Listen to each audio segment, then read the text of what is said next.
Humanities കഫേയുടെ പുതിയൊരു ക്ലാസ്സിലേക്ക് ഏവർക്കും സ്വാഗതം. നമ്മളിപ്പോൾ നോക്കാൻ പോകുന്നത് നമ്മുടെ +2 സോഷ്യോളജിയിലെ ഇനി 2026 മോഡൽ എക്സാമിന് വേണ്ടിയിട്ട് നിങ്ങൾ പഠിക്കേണ്ട ചോദ്യങ്ങളാണ് കേട്ടോ. എല്ലാ ഇമ്പോർട്ടൻറ്റ് ക്വസ്റ്റ്യൻസും നമ്മളിവിടെ കളക്ട് ചെയ്തിട്ടുണ്ട്. 8 മാർക്കിൻ്റെ ക്വസ്റ്റ്യൻസ് ആണ്. സോ നല്ല രീതിയിൽ ഇമ്പോർട്ടൻസ് കൊടുത്ത് പഠിക്കേണ്ട ക്വസ്റ്റ്യൻസ് ആണ്. ഞാൻ ഇംഗ്ലീഷിലും മലയാളത്തിലും എഴുതിയിട്ടുണ്ട് കേട്ടോ. അപ്പോൾ നമുക്ക് നേരെ വീഡിയോയിലോട്ട് പോകാം. ഓക്കെ, അപ്പോൾ ആദ്യത്തേതെന്ന് പറയുന്നത് Malthusian theory of population growth. ഞാൻ ഈ സൈഡിൽ മാർക്ക് ചെയ്തിട്ടുള്ളത്, ബ്രേക്കറ്റിൽ ഇട്ടിട്ടുള്ളത് ഈ ചാപ്റ്റേഴ്സിൻ്റെ ആ ഒരു നമ്പറാണ് കേട്ടോ. ഓക്കെ, പിന്നെ ഞാനിവിടെ സ്കെച്ച് പെന്നുകൊണ്ട് പ്രത്യേകിച്ച് മാർക്ക് ചെയ്തിട്ടുള്ളത് മോസ്റ്റ് ഇമ്പോർട്ടൻ്റ് ആയിട്ടുള്ളതാണ്. ഓക്കെ, സോ നമുക്ക് എന്തായാലും ഓരോന്നായിട്ട് നോക്കാം. Malthusian theory of population growth. Okay, that is മലയാളത്തിൽ നമുക്ക് മാൽത്തൂസിയൻ സിദ്ധാന്തം എന്ന് പറയാം. നമ്മുടെ രണ്ടാമത്തെ പാഠത്തിലുള്ള ഒരു പ്രധാനപ്പെട്ട 8 മാർക്കിൻ്റെ ചോദ്യമാണത്. ഓക്കെ, എല്ലാവരും കൃത്യമായിട്ട് പഠിക്കേണ്ടതാണ് മാൽത്തൂസിയൻ സിദ്ധാന്തം എന്ന് പറയുന്നത്. ഓക്കെ, ഇത് സെപ്പറേറ്റ് ആയിട്ട് മാത്രമായിട്ട് എന്ത് ചെയ്യും, ചോദിക്കാൻ ചാൻസ് ഉണ്ട്. അല്ലെങ്കിൽ വേറൊരു തിയറി കൂടി നമ്മൾ ആ ചാപ്റ്ററിൽ പഠിക്കുന്നുണ്ട്, തിയറി ഓഫ് ഡെമോഗ്രഫിക് ട്രാൻസിഷൻ, അല്ലേ, ജനസംഖ്യാ പരിവർത്തന സിദ്ധാന്തം എന്ന് പറഞ്ഞിട്ട്. ഓക്കെ, അപ്പോൾ ഇത് രണ്ടും കൂടി ചേർത്ത് നമുക്ക് ചോദിച്ചിട്ടുണ്ട് കേട്ടോ, PYQസിൽ ചോദിച്ചിട്ടുണ്ട്. അല്ലാന്നുണ്ടെങ്കിൽ സെപ്പറേറ്റ് ആയിട്ട് നമുക്ക് ചോദിക്കാം. ഓക്കെ, പ്രത്യേകിച്ച് ഈ മാൽത്തൂസിയൻ തിയറി എല്ലാവരും നിർബന്ധമായിട്ടും പഠിച്ചിട്ട് പോവാം കേട്ടോ. ഇനി അഥവാ 8 മാർക്കിന് വന്നില്ലെങ്കിൽ എന്ത് ചെയ്യും, ഉറപ്പായിട്ടും ഷോർട്ട് എസ്സേക്ക് നമുക്ക് എക്സ്പെക്ട് ചെയ്യാം. ഓക്കെ, സോ അതെല്ലാവരും സ്കിപ്പ് ചെയ്യാണ്ട് നോക്കാം. ഇനി അടുത്തൊരു ക്വസ്റ്റ്യൻ ആണ് പോപ്പുലേഷൻ പോളിസി ഇൻ ഇന്ത്യ. അത് നമ്മുടെ സോഷ്യോളജിയുടെ രണ്ടാമത്തെ ചാപ്റ്ററിൽ അവസാനത്തെ ടോപ്പിക്കാണ് പോപ്പുലേഷൻ പോളിസി ഇൻ ഇന്ത്യ എന്ന് പറയുന്നത്. മലയാളത്തിൽ നമുക്കതിനെ ഇന്ത്യയിലെ ജനസംഖ്യാ നയം എന്ന് പറയാം. ഓക്കെ, അപ്പോൾ ഇതൊരു 8 മാർക്കിൻ്റെ ഒരു ടോപ്പിക്കാണ് കേട്ടോ, PYQസിൽ വന്നിട്ടുള്ള ടോപ്പിക്കാണ്. സോ പോപ്പുലേഷൻ പോളിസിനെ പറ്റിയിട്ട് എല്ലാവരും പഠിച്ചിട്ട് പോവാം കേട്ടോ. Then social inequality, social exclusion, social stratification, 5ാമത്തെ ചാപ്റ്റർ ഉണ്ടല്ലോ, ആ ഒരു ചാപ്റ്ററിൽ നിന്ന് ഇതൊക്കെ ചേർത്തിട്ട് നമ്മുടെ മോഡൽ എക്സാമിൻ്റെ തന്നെ PYQയിൽ കണ്ടിട്ടുണ്ട് കേട്ടോ. ഇത് സാമൂഹിക അസമത്വം, സാമൂഹിക ബഹിഷ്കരണം, സാമൂഹിക ശ്രേണീകരണം എന്ന് മലയാളത്തിൽ പറയും. ഓക്കെ, സോ ഇത് നിങ്ങൾ എസ്സേക്ക് വേണ്ടിയിട്ട് ഈ ടോപ്പിക്സ് മുഴുവനായിട്ടും എസ്സേക്ക് വേണ്ടിയിട്ട് എന്നുള്ള നിലയ്ക്ക് പഠിച്ചിട്ട് പോവുക. ആൻഡ് ഓൾസോ ഇത് എസ്സേക്ക് വന്നില്ല എന്നുണ്ടെങ്കിൽ ഇത് കൂടുതലായിട്ട് നമ്മുടെ ഈ 1 വേർഡ്സ് സെക്ഷനിലോ അല്ലെങ്കിൽ 2 മാർക്സിൻ്റെ സെക്ഷനിലോ പിന്നെ ഷോർട്ടസ്റ്റ് സെക്ഷൻസിലൊക്കെ ഇതിൽ നിന്ന് ഏതെങ്കിലുമൊക്കെ വരാനും ചാൻസ് ഉണ്ട്. ഓക്കെ, അപ്പോൾ അതുകൊണ്ട് തന്നെ ഒരു എസ്സേ കണക്കാക്കി ഈ കോൺസെപ്റ്റുകൾ, ഇതിൻ്റെയൊക്കെ ഡെഫിനീഷൻസ്, ഓക്കെ, ഇനി ഈ സ്ട്രാറ്റിഫിക്കേഷനൊക്കെ പഠിക്കുമ്പോൾ ഇതിനകത്ത് കുറച്ച് സബ് ടോപ്പിക്സ് ഒക്കെ പഠിക്കാനുണ്ട്. അങ്ങനെയുള്ള കാര്യങ്ങളൊക്കെ നിങ്ങൾ കവർ ചെയ്തിട്ട് പോവാം. ഓക്കെ, ഇനി അടുത്ത് വരുന്നതാണ് state and non state initiatives addressing caste and tribe discrimination. Okay, മലയാളത്തിൽ ജാതി ഗോത്ര വിവേചനത്തിനെതിരെ രാഷ്ട്രേതര നടപടികൾ എന്തെല്ലാമാണ് എടുത്തതെന്നുള്ളത്. ഓക്കെ, ഇത് നമ്മുടെ 5ാമത്തെ പാഠത്തിൽ വരുന്നതാണ്.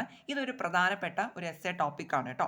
ഇതെല്ലാവരും കൃത്യമായിട്ട് പഠിക്കുക. സ്റ്റേറ്റ് എന്തൊക്കെ ഇനിഷ്യേറ്റീവ്സ് എടുത്തു, നോൺ സ്റ്റേറ്റ് എന്തൊക്കെ ഇനിഷ്യേറ്റീവ്സ് എടുത്തു, എന്തിനു വേണ്ടിയിട്ടാണ്, കാസ്റ്റും ട്രൈബും ഡിസ്ക്രിമിനേഷൻ മാറ്റാൻ വേണ്ടിയിട്ട്, അതായത് ജാതിയും ഗോത്ര വിവേചനങ്ങൾ തടയാൻ വേണ്ടിയിട്ട് രാഷ്ട്രം നടപടികൾ എടുത്തു, രാഷ്ട്രീയതര ഭാഗത്ത് നിന്ന് അല്ലെങ്കിൽ സ്ഥാപനങ്ങൾ എന്തൊക്കെ നടപടികൾ എടുത്തു എന്നുള്ളതാണ് ഇതിനകത്ത് ഡീറ്റെയിൽ ആയിട്ട് പഠിക്കുന്നത്.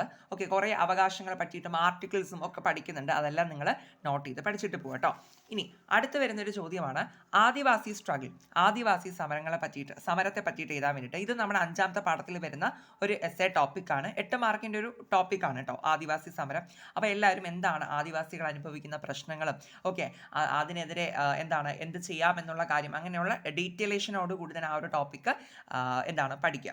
ഇനി നമ്മുടെ 6ാമത്തെ ചാപ്റ്ററിലോട്ട് പോകുമ്പോൾ അവിടെ ഞാൻ 4 ടോപ്പിക്സ് എഴുതി വെച്ചിട്ടുണ്ട്. ഞാൻ എന്തുകൊണ്ടാണെന്ന് പറയാം. നോക്കൂ, ടോപ്പിക്സിൻ്റെ പേര് ആദ്യം പറയുകയാണെ. Regionalism, okay, communalism, secularism, civil society. ഏതൊക്കെയാണ്? പ്രാദേശികവാദം, വർഗീയത, നിരപേക്ഷത, ഓക്കെ, ദെൻ പൗരസമൂഹം. ഓക്കെ, ഇത് 4ഉം 8 മാർക്കിൻ്റെ ടോപ്പിക്കുകളാണ്. ടോപ്പിക്സ് ആയിട്ട് നമുക്ക് പറയാം. പക്ഷെ 4ഉം കൂടി ഒരുമിച്ച് ചോദിക്കത്തില്ല. ചിലപ്പോൾ ഇതിലേതെങ്കിലും 2 വെച്ചിട്ട് ഒരുമിച്ച് ചോദിക്കാം. റീജിയണലിസത്തെ പറ്റിയിട്ടും കമ്മ്യൂണലിസത്തിനെ പറ്റിയിട്ടും ഒക്കെ എഴുതാൻ വേണ്ടിയിട്ട് അങ്ങനെയൊക്കെ ചോദിക്കാം. പക്ഷേ അല്ലെങ്കിൽ ഇത് സെപ്പറേറ്റ് ആയിട്ടും ചോദിക്കാൻ ചാൻസ് ഉണ്ട്. ഓക്കെ, അപ്പോൾ ഈ 4 ടോപ്പിക്സ് നമ്മൾ പഠിച്ചിരിക്കണം. ഒരു ലെവലിൽ നിങ്ങൾ പ്രിപ്പയർ ചെയ്തിട്ട് പോവുക. അപ്പോൾ എങ്ങനെ ചോദിച്ചാലും നമുക്ക് എഴുതാമല്ലോ. ഞാൻ പ്രത്യേകിച്ച് ഇവിടെ ടിക്ക് മാർക്ക് കൊടുത്തിട്ടുള്ള നോക്കിക്കേ, സിവിൽ സൊസൈറ്റിയാണ്, പൗരസമൂഹം. അത് സ്പെഷ്യലൈസ് ചെയ്ത് എസ്സേക്ക് ചോദിച്ചിട്ടുണ്ട് കേട്ടോ. അതുകൊണ്ടാണ് അത് സ്പെഷ്യലി മാർക്ക് ചെയ്ത് വെച്ചിട്ടുള്ളത്. കാരണം നിങ്ങൾക്ക് ഇത് ഫുള്ളും പഠിക്കാൻ പറ്റിയില്ല എന്നുണ്ട് എങ്കിലും ഈ സിവിൽ സൊസൈറ്റി നിങ്ങൾ സ്കിപ്പ് ചെയ്യരുത് കേട്ടോ. പൗരസമൂഹത്തെ പറ്റിയിട്ട് അത് ചോദിച്ചിട്ടുള്ള ഒരു ടോപ്പിക്കാണ്. ഓക്കെ, അല്ലെങ്കിൽ ഇതൊക്കെ എന്ത് ചെയ്യും, എസ്ഐക്ക് 8 മാർക്കിന് തന്നെ എല്ലാം കൂടി വന്നില്ല എന്നുണ്ടെങ്കിൽ ഉറപ്പായിട്ട് ഷോർട്ട് എസ്സേയിൽ ഇതിൽ ഏതെങ്കിലുമൊക്കെ നമുക്ക് എക്സ്പെക്ട് ചെയ്യാം. സോ എല്ലാവരും കൃത്യമായിട്ട് നോക്കിയിട്ട് പോവുക. സിവിൽ സൊസൈറ്റി അല്ലെങ്കിൽ പൗരസമൂഹം അത് വിട്ടേക്കരുത് കേട്ടോ. ഇനി അടുത്ത 9ാമത്തെ ചാപ്റ്ററിലോട്ട് പോകുമ്പോഴും ഇത് തന്നെയാണ് സംഗതി. ദാറ്റ് ഈസ് സാൻസ്ക്രിറ്റൈസേഷനും ആൻഡ് ഇറ്റ്സ് ക്രിറ്റിസിസംസ്.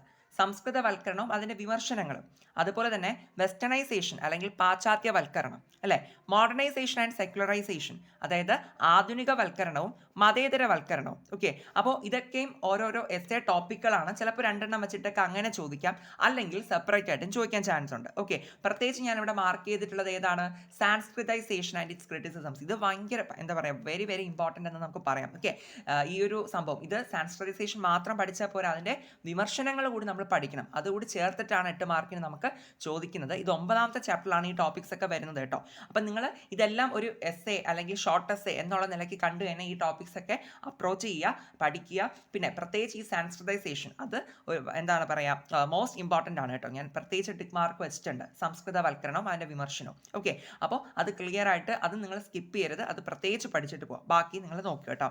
ഇനി അടുത്ത് വരുന്നതാണ് നമുക്ക് കൂടുതൽ ചാൻസ് എന്ന് പറയാൻ പറ്റുന്ന ഒരു ക്വസ്റ്റ്യൻ ആണ് പഞ്ചായത്തി രാജ്. അതായത് പഞ്ചായത്തി രാജിനകത്ത് 73rd 74th അമെൻമെന്റുകളെ പറ്റിയിട്ട് പഠിക്കുന്നുണ്ട്. മലയാളത്തിലും പഞ്ചായത്തി രാജ് എന്നല്ലേ പറയാം. ഇനി powers and responsibilities of panchayats, അതായത് പഞ്ചായത്തിൻ്റെ അധികാരങ്ങളും ഉത്തരവാദിത്വങ്ങളും. ഓക്കെ, അപ്പോൾ ഇത് രണ്ടും കൂടി ചേർത്തിട്ടായിരിക്കും നമുക്ക് 8 മാർക്കിന് എസ്സേക്ക് ചോദിക്കുക. രണ്ടും ഇന്റർ കണക്റ്റഡ് ആണ് കേട്ടോ. ഓക്കെ, സോ ഇത് 2 ടോപ്പിക്സ് നിങ്ങൾ പഠിക്കുക. ഇത് നിങ്ങൾ PYQs നോക്കിയാൽ അറിയാം, ഇത് റിപ്പീറ്റ് ചെയ്ത് ചോദിച്ചിട്ടുള്ള ഒരു ടോപ്പിക്കാണ്, പ്രത്യേകിച്ചും ഈ അടുത്ത കാലത്തൊക്കെ കേട്ടോ. അപ്പോൾ അതുകൊണ്ട് തന്നെ ഇതിന് നല്ല രീതിയിലുള്ള ഇമ്പോർട്ടൻസ് ഉണ്ട്. നിങ്ങളിതാ ഈ പവേഴ്സ് ആൻഡ് റെസ്പോൺസിബിലിറ്റീസ് ഒക്കെ ഇല്ലേ, ഇത് മാത്രമായിട്ടും മേ ബി പഞ്ചായത്ത് രാജ് ചോദിക്കാണ്ട്, അല്ലെങ്കിൽ ഇത് മാത്രമായിട്ടൊക്കെ നമുക്ക് ചോദിക്കാൻ ചാൻസ് ഉണ്ട്.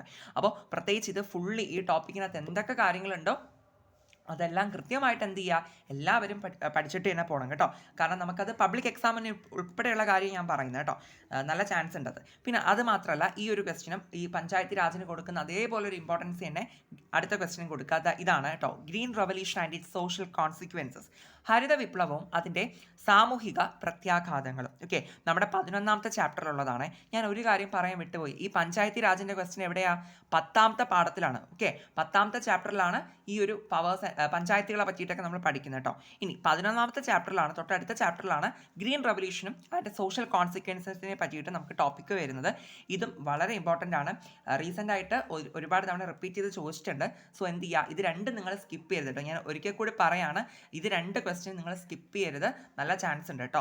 മീൻസ് അങ്ങനെ PYQs കണ്ടിട്ടുള്ളത് കൊണ്ടാണ് ആ രീതിക്ക് പറയുന്നത് കേട്ടോ. ഇനി അടുത്ത് വരുന്നതാണ് globalisation, liberalisation and change in Indian industry. നമ്മുടെ 12ാമത്തെ ചാപ്റ്ററിൽ വരുന്ന ഒരു ടോപ്പിക്കാണ്. ടെക്സ്റ്റ് ബുക്കിലുള്ള അതേ സെയിം ടോപ്പിക്ക് തന്നെയാണ്. ഇങ്ങനെ വെച്ചിട്ട് തന്നെ നമുക്ക് ചോദിക്കാറുണ്ട് കേട്ടോ. അപ്പോൾ ഒരു എസ്സേ ടോപ്പിക്കാണ് ആഗോളവൽക്കരണവും ഉദാരവൽക്കരണവും ഇന്ത്യൻ വ്യവസായത്തിലെ മാറ്റങ്ങളും എന്ന് പറയുന്നത്. ഓക്കെ, അതായത് ഈ ഗ്ലോബലൈസേഷനും ലിബറലൈസേഷനും വന്നതോടുകൂടി നമ്മുടെ ഇന്ത്യയിലെ ഇൻഡസ്ട്രികളിൽ എന്തൊക്കെ മാറ്റങ്ങളാണ് ഉണ്ടായത്, അത്രയേ ഉള്ളൂ ഇവിടെ പറയുന്ന കാര്യം. ഓക്കെ, അപ്പോൾ അത് നിങ്ങളെല്ലാവരും നോക്കിയിട്ട് പോവുക. എന്താണ് റിപ്പീറ്റ് ചെയ്ത് ചോദിച്ചിട്ടുണ്ട്. സോ ഒരു എസ്സേ ടോപ്പിക്കാണ്. അഥവാ ഇത് എന്താണ് 8 മാർക്കിന് വന്നില്ല എന്നുണ്ടെങ്കിൽ എന്ത് ചെയ്യും, ഷോർട്ട് എസ്സേക്ക് വരും. ഓക്കെ, അതിപ്പോൾ എല്ലാ ക്വസ്റ്റ്യൻസും അങ്ങനെ തന്നെയാണ്, കാരണം അത്ര ഇമ്പോർട്ടൻസ് ഉള്ളത് തന്നെയാണ് ഇവിടെ വച്ചിട്ടുള്ളതൊക്കെ. ഇനി നമ്മുടെ 15ാമത്തെ ചാപ്റ്റർ ഉണ്ടല്ലോ, അതായത് ഏറ്റവും അവസാനത്തെ പാഠഭാഗം, അതിൽ നിന്നുള്ള 4 ചോദ്യങ്ങളാണ് ഇത് ഇത്രയും. ഓക്കെ, ആ ചാപ്റ്റർ വളരെ വെയിറ്റേജ് ഉള്ള ഒരു ചാപ്റ്ററാണ്. സോ എല്ലാവരും നന്നായിട്ട് പഠിക്കുക. ഞാൻ ടോപ്പിക്സ് പറയാം. Theories of social movements. Okay, ഇതൊരു എസ്സേ ടോപ്പിക്കാണ് കേട്ടോ.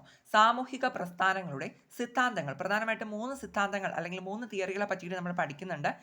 അതെല്ലാവരും കൃത്യമായിട്ട് വിത്ത് ഡീറ്റെയിൽഡ് എക്സ്പ്ലനേഷനോട് കൂടി തന്നെ നിങ്ങൾ എന്ത് ചെയ്യുക, പഠിച്ചിട്ട് പോകണം. തിയറീസ് ഇമ്പോർട്ടൻ്റ് ആണ് കേട്ടോ, സ്കിപ്പ് ചെയ്യരുത്. എളുപ്പമാണ് പഠിക്കാൻ വേണ്ടിയിട്ട്. സോഷ്യൽ മൂവ്മെൻറ്റ്സിൻ്റെ തിയറീസ്, സിദ്ധാന്തങ്ങൾ കേട്ടോ, അത് 8 മാർക്കിന് ചോദിക്കുന്ന ഒരു എസ്സേ ടോപ്പിക്കാണ്. ഓക്കെ, ഇനി അടുത്ത് വരുന്നതാണ് ചിപ്കോ മൂവ്മെൻറ്റ് എന്ന് പറയുന്നത്. ചിപ്കോ പ്രസ്ഥാനം അല്ലേ.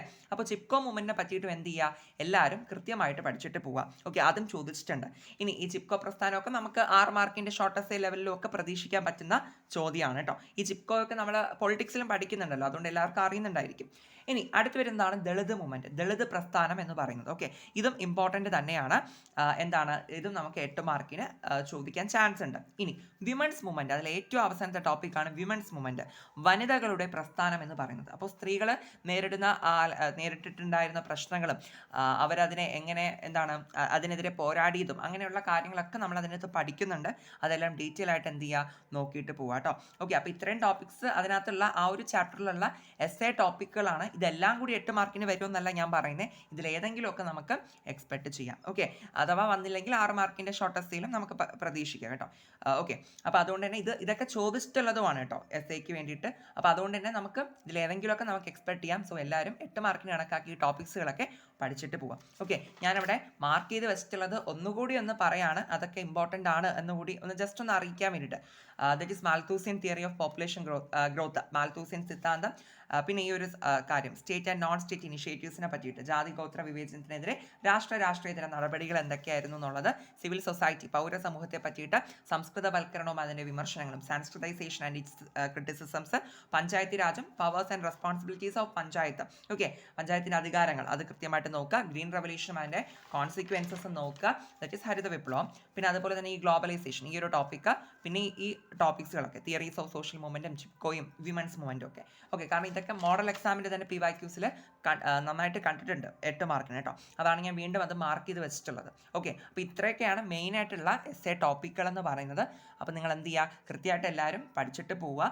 ഓക്കെ, ഒരു എസ്സേ സ്പെസിഫിക് ആയിട്ടുള്ള രീതിയിൽ തന്നെ ഈ ടോപ്പിക്സിനെയൊക്കെ കണ്ട് പഠിച്ചിട്ട് പോവുക കേട്ടോ. പിന്നെ നമുക്ക് നാളെ പൊളിറ്റിക്സിൻ്റെയും ഇത്തരത്തിലൊരു വീഡിയോ ഒക്കെ ചെയ്യുന്നുണ്ട്, എക്കണോമിക്സ് ഒക്കെ ചെയ്യുന്നുണ്ട് കേട്ടോ. അതുകൊണ്ട് അതിനെക്കുറിച്ച് ഓർത്താരും പേടിക്കേണ്ട. അതൊക്കെ നമുക്ക് നാളെ മറ്റന്നാളായിട്ട് പൊളിറ്റിക്സും എക്കണോമിക്സും ഇത്തരത്തിൽ എസ്സേ ക്വസ്റ്റ്യൻസ് പരിചയപ്പെടുത്തുന്ന ഒരു വീഡിയോ ചെയ്യുന്നുണ്ട് കേട്ടോ. അപ്പോൾ എല്ലാവരും നിങ്ങൾ എന്താ ചെയ്യേണ്ടത്, ഇത് നോക്കി നന്നായിട്ട് പഠിച്ച് നന്നായിട്ട് എക്സാം എഴുതാൻ വേണ്ടിയിട്ട് ശ്രമിക്കുക. പിന്നെ അതോടൊപ്പം തന്നെ നമ്മുടെ ചാനൽ എന്ത് ചെയ്യുക, സബ്സ്ക്രൈബ് ചെയ്ത് സപ്പോർട്ട് ചെയ്യുക കേട്ടോ.